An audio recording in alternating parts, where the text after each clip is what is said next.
오늘로 예정됐던 문재인 대통령과의 독대 회동이 막판에 무산되자 윤석열 대통령 당선인은 곧바로 인수위 업무에 들어갔습니다.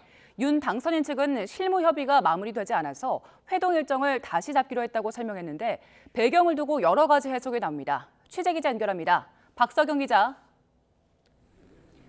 네, 국회입니다. 네, 문 대통령과 윤 당선인의 첫 회동, 일단 실무 협의가 다 안 됐다 이런 이유로 무산이 됐습니다. 윤 당선인은 오늘 어떤 일정을 이어가고 있습니까?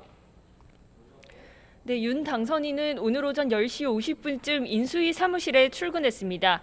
정오쯤 인수위원들과 사무실에서 나와 오찬을 한 뒤 다시 사무실로 복귀했는데요. 김은혜 당선인 대변인은 오찬 자리에서도 인수위 운영과 향후 국정기조를 논의하는 회의가 이어졌다고 설명했습니다.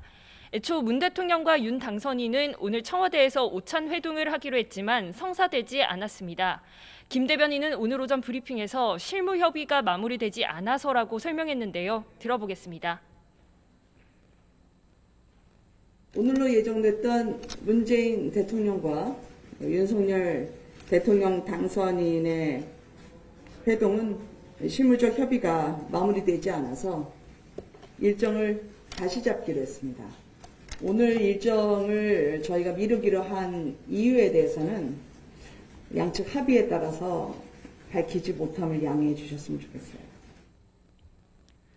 그동안 회동 개최와 관련한 실무 협의는 이철희 청와대 정무수석과 윤 당선인 측 장제원 비서실장이 해왔습니다. 앞서 이번 회동에서 이명박 전 대통령 사면 문제가 비중 있게 거론될 것으로 관측됐던 만큼 이와 관련해서 견해차가 있었던 게 아니냐는 해석도 있었는데요.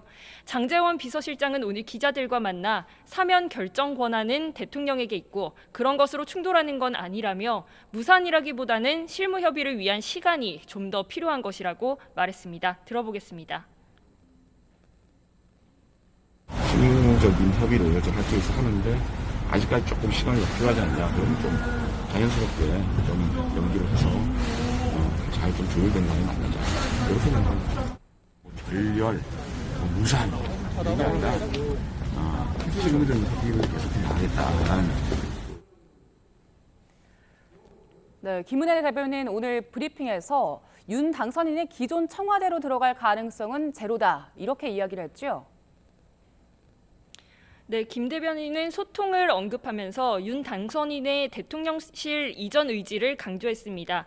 특히 용산을 포함해서 여러 후보지를 검토하고 있다고 설명했는데 취임 때는 새로운 대통령 집무실에서 인사드릴 수 있을 거라고 말했습니다. 다만 경호와 보안 문제 등 난관이 많은 만큼 당장 이번 주 안에 이전을 결정하기는 어려워 보입니다. 취임 전 세종시의 제2집무실을 설치하는 방안이 논의 중이냐는 질문에도 진행 결과를 봐야 한다며 아직은 좀 이른 것 같다고 답했습니다. 윤 당선인은 오늘 특보 인선도 발표했는데요. 정책 특보로 선거 기간 동안 수시로 의견을 나눠왔던 강석훈 성신여대 교수 그리고 김현숙 숭실대 교수를 임명했는데 박근혜 정부 인사들입니다. 정무특보로는 국민의힘 대통령 후보 경선 당시 같은 후보로서 당선인에게 가장 비판적인 기조를 견지해왔던 장성민 세계화 동북아 평화포럼 이사장을 임명한다고 밝혔습니다.